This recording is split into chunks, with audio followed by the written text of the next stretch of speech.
कुछ दिन पहले हमने आपको एक बुजुर्ग महिला की दर्द भरी कहानी सुनाई थी। इस बुजुर्ग माँ को उसी के बेटों ने घर से बाहर निकाल दिया था, जिसके बाद बुजुर्ग भीख मांगकर अपना गुजारा कर रही थी। लेकिन श्री साईं जन कल्याण ट्रस्ट ने बुजुर्ग की परेशानी को समझा और उसे एक छत दी, साथ ही उसके खाने पीने से लेकर दवाइयों का भी इंतजाम किया। इतना ही नहीं, जब लोगों को पता चला कि बुजुर्ग महिला टीन की शेड में अपने परिवार से अलग गर्मी में दिन रात रहती है, तो उसके लिए कूलर का भी इंतजाम किया गया। संस्था की मदद के बाद कुछ ही दिनों में बुजुर्ग महिला के चेहरे की रौनक बदली दिखी।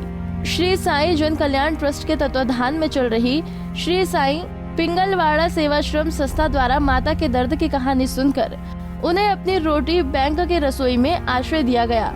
हमारे संवाददाता कपिल शर्मा ने एक बार फिर जाकर बुजुर्ग महिला का हाल जाना और उनसे बातचीत की। नमस्कार, पंजाब केसरी टीवी देख रहे सभी दर्शकों का स्वागत है। आज हम मौजूद हैं उसी गरीब माता के पास जो लगभग 4 दिन पहले दर दर की ठोकरें खा रही थी, दुकान दर दुकान भीख मांग रही थी। एक जमींदार की बेटी होकर भी जिन्हें भीख मांगना पड़ रहा था और 80 वर्ष की उम्र में मजबूरन अपनी दवाइयों के लिए भीख मांगने वाली वो माता आज श्री साईं जन कल्याण ट्रस्ट द्वारा संचालित संस्था के श्री साईं पिंगलवाड़ा आश्रम में मौजूद है। पिछले 4-5 दिनों से यहीं पर रह रही हैं, क्योंकि उसी दिन समाज सेवी संजीव जिंदल की प्रेरणा पर, पंजाब केसरी की प्रेरणा पर संस्था द्वारा माता को एक तरह से गोद लेने का बीड़ा उठाया गया और माता को संस्था के अंदर ही रखा गया। पहले तो माता से जानते हैं कि वो किस प्रकार उन्हें यहाँ रहने का स्थान मिला, कितनी खुशी उन्हें महसूस हो रही है, क्योंकि एक तरफ तो दुकान दर दुकान भीख मांगना, मजबूरन भीख मांगना उन्हें शर्मिंदगी का एहसास करवा रहा था, और एक तरफ संस्था द्वारा दिया गया प्यार, संस्था द्वारा उन्हें तीनों समय का खाना, रहने के लिए स्थान और हर तरह की जो है व्यवस्था की गई है। माता, स्वागत है आपका पंजाब केसरी में। कितनी खुशी है ਤੁਹਾਨੂੰ ਇੱਥੇ ਆਉਣ ਤੋਂ ਬਾਅਦ? ਮੈਨੂੰ ਜੀ ਬਹੁਤ ਖੁਸ਼ੀ ਹੈ यहाँ ਆਉਣ ਤੇ ਮੈਂ ਬਚ ਗਈ ਹਾਂ। ਮੰਗ ਕੇ ਖਾਂਦੀ ਸੀ, ਚੱਕਰ ਆ ਜਾਂਦਾ ਸੀ, ਗਰਮੀ ਦੇ ਵਿੱਚ ਖਲੋਤਾ ਨਹੀਂ ਜਾਂਦਾ ਸੀ। ਇੱਕ ਦਵਾਈ ਬਦਲੇ ਆਪਣਾ ਮਜਬੂਰੀ ਕਰਨਾ ਪਿਆ ਤੇ ਪੁੱਤਾਂ ਨੇ ਰੋਟੀ ਤੋਂ ਵੀ ਜਵਾਬ, ਕੱਪੜੇ ਤੋਂ ਵੀ ਜਵਾਬ, ਹਰ ਚੀਜ਼ ਤੋਂ ਜਵਾਬ ਦਿੱਤਾ ਨਾ ਮਾਂ ਸਾਡੇ ਕੋਲ ਤੇਰਾ ਖਰਚਾ ਨਹੀਂ ਪੁੱਗਦਾ। ਮਾਤਾ, ਹੁਣ ਜਿਹੜੇ ਤੁਹਾਨੂੰ ਇਹ ਨਵੇਂ ਪੁੱਤਰ ਲੱਭੇ ਨੇ, ਇਹਨਾਂ ਦੇ ਨਾਲ ਕੀ ਅਹਿਸਾਸ ਹੋ ਰਿਹਾ ਤੁਹਾਨੂੰ? ਮੈਨੂੰ ਹੁਣ ਨਵੇਂ ਪੁੱਤਰ ਲੱਭੇ ਆ, ਇਹ ਮੈਨੂੰ ਆਪਣੇ ਪੁੱਤਾਂ ਤੋਂ ਵੀ ਜਾਨ ਤੋਂ ਵੀ ਪਿਆਰਾ ਮਿਲਿਆ। ਇਹਨੇ ਮੇਰੀ ਜ਼ਿੰਦਗੀ ਬਣਾਤੀ ਹੈ। ਮੈਨੂੰ ਕੋਈ ਪਿਛਲਾ ਪੁੱਤਾਂ ਦਾ ਯਾਦ ਨਹੀਂ ਆਉਂਦਾ। ਮੈਂ ਇਹ ਦਿਲ ਤੇ ਸੋਚਦੀ ਹਾਂ ਇਹ ਮੇਰੇ ਅਸਲ ਪੁੱਤ ਹੈ। ਮੈਨੂੰ ਬਹੁਤ ਮੇਰੀ ਮਦਦ ਕੀਤੀ ਹੈ। ਇਕੱਲੇ ਇਕੱਲੇ ਰਹਿ ਰਹੇ ਹੋ ਅਜੇ, ਥੋੜਾ ਜਿਹਾ ਇਕੱਲੇ ਕਿੰਨਾ ਕੁ ਫੀਲ ਹੁੰਦਾ ਕਿ ਅਕੇਲਾਪਨ ਜਿਹਾ ਖਾਂਦਾ ਹੈ? ਜਿੱਦਾਂ ਵੀ ਆ, ਖਾਂਦੇ ਪੀਂਦੇ ਸਭ ਪੁੱਛਦੇ ਆ, ਮਾਲਕ ਵੀ ਪੁੱਛਦਾ ਕਿ ਮੁੰਡਿਆਂ ਵੀ ਮੇਰਾ ਫਿਕਰ ਰੱਖਦੇ ਆ, ਫੋਨ ਤੇ ਫੋਨ ਖੜਕਾਉਂਦੇ ਆ, ਮਾਤਾ ਨੂੰ ਰੋਟੀ ਖਾਧੀ ਹੈ ਕਿਸ ਤਰ੍ਹਾਂ, ਸਭ ਮੈਨੂੰ ਕੋਈ ਫਿਕਰ नहीं पिछड़ा, मैंने याद ही नहीं है मेरा कोई है कि नहीं है।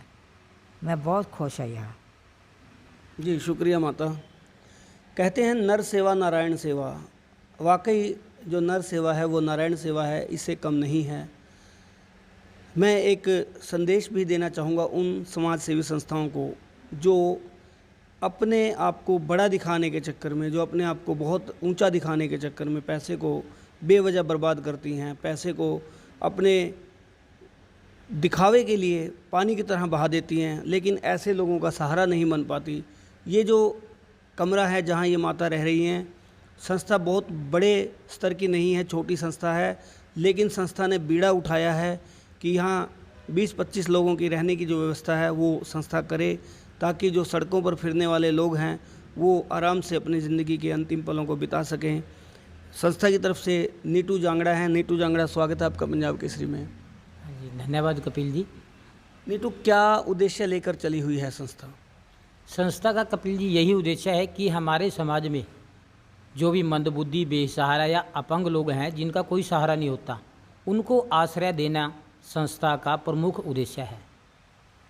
ज़्यादातर आपकी साईं रोटी बैंक संस्था है, साईं पिंगलवाड़ा आश्रम हो गई, और साईं के नाम से आपने 3-4 संस्थाएं जो बनाई हुई हैं, शमशान घाट का भी काम आपकी संस्था देख रही है। पैसे की व्यवस्था कैसे होती है? देखिए कपिल जी, मैं आपको बताना चाहूँगा कि जो हमारी सबसे बड़ी संस्था है श्री साईं जन कल्याण ट्रस्ट है। श्री साईं जन कल्याण ट्रस्ट के अंडर ही हमने श्री साईं पिंगलवाड़ा सेवाश्रम की शुरू की है, और श्री साईं पिंगलवाड़ा सेवाश्रम के अंदर ही हमने श्री साईं रोटी बैंक का शुभारंभ किया है। रोटी बैंक का शुभारंभ तब करने की जरूरत पड़ी कि आने वाले समय में अगर हमारे पास कोई 10, 20, 50 लोग आते हैं, माताएं आती हैं, तो उनके लिए भोजन की समस्या हमें उत्पन्न न हो। भगवान की कृपा से, शहर निवासियों की कृपा से अब ऐसी हमारे पास भोजन की कोई समस्या नहीं आएगी। अगर भविष्य में हमारे पास तकरीबन 400 से 500 के लगभग भी अगर ऐसे ज़रूरतमंद लोग आते हैं, तो हम उनका भोजन का प्रबंध निसंकोच तीनों समय का कर सकते हैं। तो जो आपका रोटी बैंक है वो तो पहले ही 1000 के करीब लोगों को प्रतिदिन खाना खिला रहा है यहाँ शहर में। इस तरह की जो व्यवस्थाएं हैं और दूसरी जो संस्थाएं हैं उनको लेकर आंकलन किया जाए तो आपकी संस्था जन जन का भला करने में लगी है। देखने में आता है कि पैसे की बर्बादी नहीं हो रही, पैसा कहीं ना कहीं सही इस्तेमाल हो रहा है।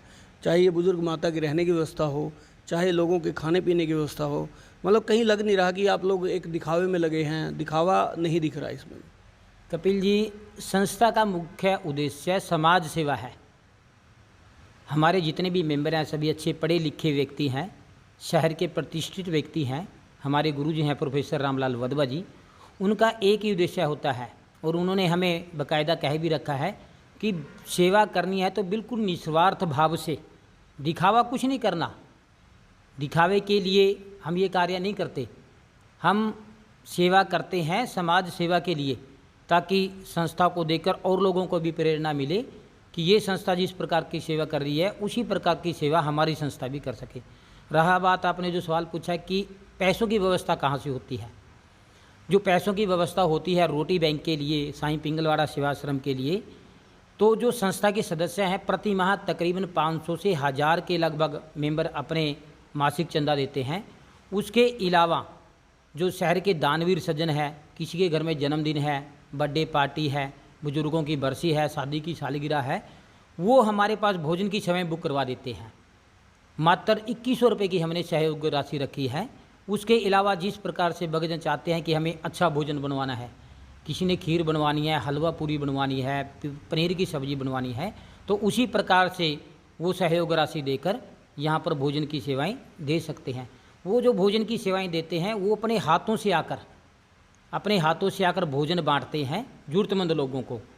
और यहाँ पर जो हमारे पास आश्रम में माताएं या जो बुजुर्ग आते हैं उनको भी यहीं से भोजन प्राप्त हो जाता है।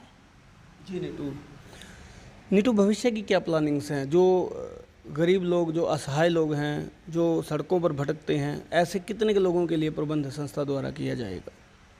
कपिल जी, मैं आपको बताना चाहूँगा कि अभी तो हमारे पास जगह का भी प्रबंध नहीं है। हमारे मेंबर हैं गौरव गोयल जी, जो श्री साईं पिंगलवाड़ा सेवाश्रम के ट्रस्टी है, उन्होंने हमें ये जगह उपलब्ध करवाई हुई है। तकरीबन 2 कनाल के आसपास है। इसमें जो आप शेड वगैरह देख रहे हैं, ये टीन का शेड पड़ा हुआ है। हम चाहते हैं कि शहर के दानवीर सज्जनों के द्वारा अगर कोई दानवीर सज्जन हमें दान में जगह मुहैया करवाता है तो वहाँ पर एक सुंदर सा आश्रम इन माताओं के लिए, बुजुर्गों के लिए और जो बेसहारा लोग हैं, अपंग लोग हैं, आप लोगों को भाई कपिल जी के माध्यम से कुछ समय बाद हम दिखाएंगे कि ऐसे ऐसे भी लोग हैं जिनको रहने के लिए जगह नहीं मिलती, जो घर पर ही बिल्कुल पड़े रहते हैं, उनके माँ बाप भी उनकी नहीं पूछते, अपंग हैं वो। उनकी सेवा के लिए हम आगे आएंगे, संस्था आगे आएगी, बशर्ते कि शहर निवासी हमारा सहयोग करें। हाँ जी। तो उसके लिए संस्था की तरफ से कोई जो आपके कॉन्टैक्ट्स हैं, संस्था की तरफ से जो आपको लोग वेबसाइट के थ्रू भी कोई कांटेक्ट कर सकते हैं या वेबसाइट अभी नहीं बनी? देखिए कपिल जी, मैं आपको बताना चाहूँगा कि संस्था हमने अभी इतना कोई दिखावा के रूप में काम नहीं किया है। संस्था अपने लेवल पर आप जैसे दानवीर सज्जनों के सहयोग से और जो शहर के, मंडी के, हल्का गोला के दानी सज्जन हैं वो हमारे टच में हैं, उनसे हम मिलते हैं, वही दान देते हैं और उनके माध्यम से हम ये काम करते हैं। लेकिन भविष्य में जैसे भाई संजीव जी ने भी बतलाया कि भविष्य में आप लोग ये काम करें सोशल मीडिया के माध्यम से। अभी बात हुई है हम इसको और आगे लेकर जाएंगे, सोशल मीडिया के माध्यम से हम प्रचार करेंगे। लेकिन अभी हमारा पिंगलवाड़े का नंबर है 90 346 12 587। ये हमारे श्री साईं पिंगलवाड़ा सेवाश्रम का नंबर है। अगर किसी भी व्यक्ति को कहीं भी हल्का गूले के अंदर क्या क्या पूरे डिस्ट्रिक्ट कैथल में अगर माता, जिस प्रकार की ये माता है, इस जैसा कोई व्यक्ति, महिला या कोई बिल्कुल ही अपंग, मंदबुद्धि या बेसहारा आपको मिलता है तो आप संस्था के सदस्यों से संपर्क कर सकते हैं, बशर्ते कि आपकी जिम्मेवारी होगी कि वो वहाँ से आना चाहे। हम उसको रखने के लिए तैयार हैं, लेकिन वो यहाँ रहने के लिए तैयार हो, हम उसकी सेवा के लिए पूरे तैयार रहेंगे। जी शुक्रिया नीतू जी। और एक बात और अपने दर्शकों को बता देना चाहता हूँ कि अभी थोड़ी देर पहले एक दुकानदार से बात हुई। अच्छे दुकानदार हैं, नाम उन्होंने प्रसारित करने के लिए नहीं कहा। उन्होंने कहा कि बतौर गुप्त दान ही वो माता की सेवा के लिए एक कूलर, क्योंकि माता पंखे की गर्मी में रह रही थी, और इनके लिए एक कूलर की व्यवस्था उन्होंने कर दी है। थोड़ी देर में कूलर यहाँ पहुँच जाएगा। बड़ी खुशी की बात है कि लोग भावनाएं समझते हैं, बशर्ते उनके सामने वो चीज़ आनी चाहिए। हम लोग यही प्रयास करते हैं कि ग्राउंड जीरो रिपोर्टिंग करते हुए हम वो असल मुद्दे दिखाएं जिनसे समाज में बदलाव आ सकें। पंजाब केसरी की हमेशा कोशिश रही है, और पंजाब केसरी इसी वजह से जनता के बीच आज हर दिल की धड़कन बना हुआ है कि लोगों की समस्याएं हमारे साथी संवाददाता भी उसी तरह से उठाते हैं जिस तरह से हम उठाते हैं।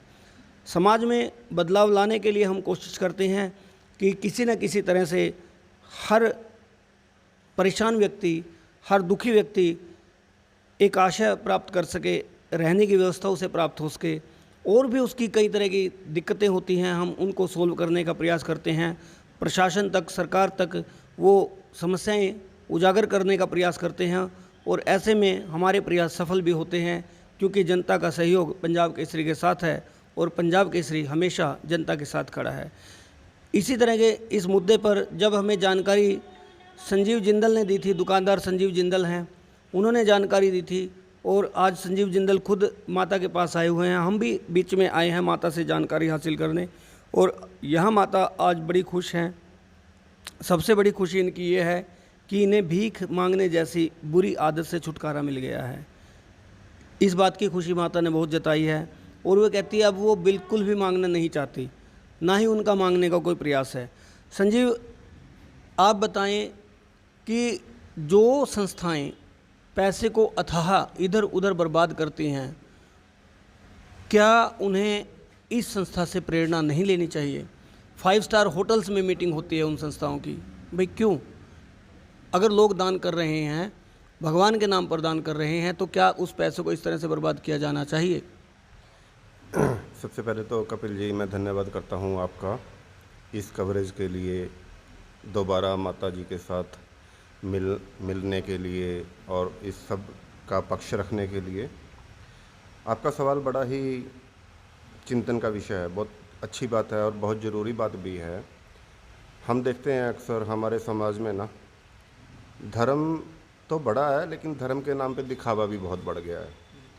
अब वो दिखावा क्या आपको प्रेरणा देता है कि जिस संस्था को आप अपनी मेहनत की कमाई से, अपनी नेक कमाई से दिल खोलकर चंदा देते हो, जिस भावना से आपने दिया गया है धन आपका दान के रूप में, वहाँ पर लेने वाला कर क्या रहा है कि उसको फिजूल के तरीक़ों पर खर्च करके उस धन को ख़त्म किया जा रहा है। ये बड़े ही शर्म की बात, मतलब मुझे लगता है कि ये शर्म की बात है।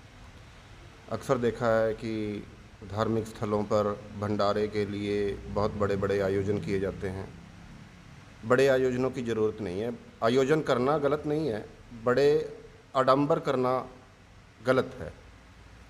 अगर आप कहीं भी कोई भंडारा करना चाहते हैं, सादा लंगर खिला करके लोगों का पेट भरा जा सकता है। ये नहीं होता है कि आप 20-50 तरह के पकवान वहाँ पे रख रहे हैं तभी आपकी सेवा लग रही है, ये गलत है। या सबसे पहले समझना ये पड़ेगा कि दान की ज़रूरत किसे है वास्तव में। उस इंसान को जिसका कोई सहारा नहीं है, या फिर उस इंसान को जो पहले से ही रजा हुआ है और उसको ड्राई फ्रूट खिलाया जाए या मिष्ठान खिलाए जाएं, ये सोचने का विषय है। अभी आज 3-4 दिन के बाद माता जी से मिलने के लिए जैसे मुझे को बुलाया गया कि माता जी का हालचाल जानने के लिए आप आइए। मैं आकर यहाँ पे बहुत खुश हूँ। देख रहा हूँ कि माता आज इतनी स्थिति में है कि ये अच्छे से बोल भी पा रही हैं, बैठी भी हैं, और इनका मन, चेहरा, हर चीज़ मतलब खुश है। आज इनके चेहरे पे एक रौनक है। लग रहा है कि ये धूप की तपिश से बच गई हैं, मारो मार से बच गई हैं, मांगने की शर्मिंदगी से बच गई हैं। तो चाहे कोई भी मंदिर हो, कोई भी गुरुद्वारा हो, गिरजा हो, वो सब इंसान के अंदर हैं। ये हमने आज महसूस भी किया है, रूबरू हुए हैं हम इस चीज़ के ना। आप भूखे को खाना खिलाएं, ये सबसे बड़ी सेवा है। बेसहारा का सहारा बने, ये भी सेवा है। आप आडंबर से बचे रहें, ये भी अपने आप में एक सेवा है। और जितना आप आडंबर के लिए खर्च करते हो, उसके 10% में ही आप बहुत नेकी के काम कर सकते हो, ये भी सच है। पता चला है कि कुछ संस्थाएं तो दान में आए रुपए ब्याज पर देती हैं और उस पैसे को फिर फिजूल खर्ची में इस्तेमाल करती हैं।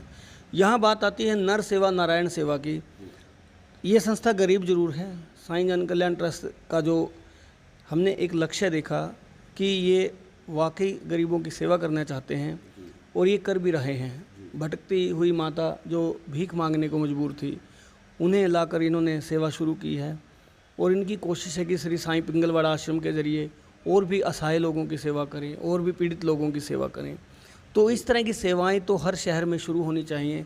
हर शहर के लोगों को ऐसी ज़रूरत है, क्योंकि जो बुज़ुर्ग माँ बाप बच्चों द्वारा ठुकरा दिए जाते हैं, हो सकता है कि कल उनको भी ठुकराया जाए, हो सकता है कि कल उनका भी आश्रय स्थल वो चीज़ बने। लेकिन बड़ी बात यह है कि ऐसे लोगों को जो बहुत ज़्यादा परेशान हैं, पीड़ित हैं, उनके लिए सहारा देना ही बहुत बड़ी बात होती है। तो ऐसी संस्थाओं को वाकई सैल्यूट करना बनता है और ऐसी संस्थाएं हर शहर में होनी चाहिए। और मैं पंजाब केसरी के माध्यम से उन लोगों को भी संदेश देना चाहूँगा जो लोग आडंबरों में पैसा व्यर्थ कर रहे हैं, जो लोग दिखावे में पैसा व्यर्थ कर रहे हैं, वो लोग ऐसे लोगों को तलाशें, ऐसे लोगों के रहने की, खाने पीने की व्यवस्था करें। समझो ईश्वर उन्हें मिल गया। इसमें कोई दो राय नहीं कि ईश्वर इंसान के अंदर ही होता है। ईश्वर की सेवा इंसान की सेवा और इंसान की सेवा ईश्वर की सेवा। कुल मिलाकर कुछ लोगों को शायद ये बात ठीक भी ना लगे, क्योंकि आस्था बहुत बड़ी चीज़ होती है, लेकिन वाकई आस्था यहाँ इंसान के अंदर देखी जा सकती है। एक बुज़ुर्ग माँ है, 80 साल की माँ है, क्या उनके अंदर ईश्वर दिखाई नहीं दे रहा, जो सड़कों पर भटक कर भीख मांग रही थी। हमारे प्रयास हैं कि लोगों तक वो बात पहुँचाई जाए जिसकी समाज को आज ज़रूरत है, क्योंकि समाज कई जगह पर लक्ष्यहीन हो चुका है। बच्चे अपने माँ बाप की कदर नहीं करते और माँ बाप को ऐसे भटकने के लिए छोड़ देते हैं जिस प्रकार ये बुज़ुर्ग माता छोड़ दी गई। संजीव जिंदल ने भी अपनी तरफ से बात रखी, नीटू जांगड़ा ने भी रखी। संस्थाएं हमेशा अच्छा करें, हमारी यही कामना है। संस्थाएं ना होती तो ये लोग संख्या कहीं और ज़्यादा होती, भटकने वाले लोग कहीं और ज़्यादा होते, क्योंकि ज़्यादातर संस्थाओं द्वारा लोगों को आश्रय दिया जाता है, वहीं रहने की, खाने पीने की व्यवस्था की जाती है और इसी तरह से लोगों का जीवन जो है पार हो जाता है। इसी तरह की और भी खबरें हम अपने दर्शकों तक लाएंगे ताकि समाज में बदलाव आ सके, ताकि लोगों को पता चल सके कि दुखी को, पीड़ित को किस तरह से एक सहायता दी जा सकती है, किस तरह से उसके दुख दर्द को बांटकर उसे सामान्य जीवन जीने के लिए प्रेरित किया जा सकता है। हार मान चुकी ये बुज़ुर्ग माता आज कितनी खुश हैं, इनकी आंखों में खुशी के आंसू भी हमने देखे। बड़ी खुशी होती है ऐसे काम करके। और हम अपने दर्शकों से कहना चाहेंगे कि जो दर्शक हमारी ये खबर देख रहे हैं, इसको लाइक, शेयर, कमेंट करें और अपनी तरफ से भी कोशिश करें कि जितना हो सके लोगों का भला करने का प्रयास करें। तब तक देखते रहें पंजाब केसरी टीवी। गुलाचीका से कपिल शर्मा की रिपोर्ट। हमसे जुड़े रहने के लिए हमारे YouTube चैनल को सब्सक्राइब करें और नई वीडियो की नोटिफिकेशन के लिए बेल आइकॉन को दबाएं। अगर आप ये वीडियो Facebook पर देख रहे हैं तो लाइक जरूर करें और ज्यादा से ज्यादा शेयर करें। धन्यवाद।